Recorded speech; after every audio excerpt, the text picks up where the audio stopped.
भंडारा जिल्ह्यातून एक धक्कादायक घटना समोर आली आहे। करजखेडा परिसरातील वैनगंगा नदीत बोट पलटल्यामुळे 2 युवक बेपत्ता झाले आहेत। जिल्हा नियंत्रण कक्षाकडून मिळालेल्या माहितीनुसार काल दिनांक 7 जून रोजी सायंकाळी 6:30 वाजताच्या सुमारास ही घटना घडली। भंडारा शहरातील व परिसरातील 7 जणांचा गट खासगी बोटीने नदीतील बेटावर आंघोळ करण्यासाठी गेला होता।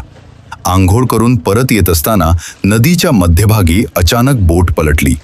या दुर्घटनेत पवन मुरली चौबे वय 34 वर्ष आणि कृष्णा जगन्नाथ बोकडे वय 26 वर्ष हे दोघे नदीत बुडाले असल्याची माहिती समोर आली आहे। तर इतर 5 जणांनी प्रसंगावधान राखत पोहत किनाऱ्यावर पोहोचून आपला जीव वाचवला।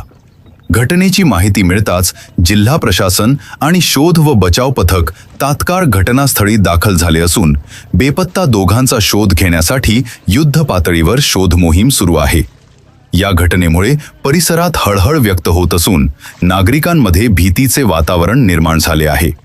पुढील अपडेटसाठी आमच्या चॅनलला सबस्क्राईब करा। 25 वर्षांचा ग्राहकांचा विश्वास, भंडारातील विश्वासाचं नाव नक्षत्र jewellers. Hallmark gold jewellery making फक्त 7% पासून, सिल्वर मेकिंग 0%, डायमंड ज्वेलरीवर मेकिंग 0%, तसेच उपलब्ध 1 ग्राम गोल्डचे संपूर्ण दागिने, सोनचंपा कलेक्शन नवनवीन ऑफर सोबत। आजच भेट द्या नक्षत्र ज्वेलर्स, गांधी चौक, महाल रोड, भंडारा।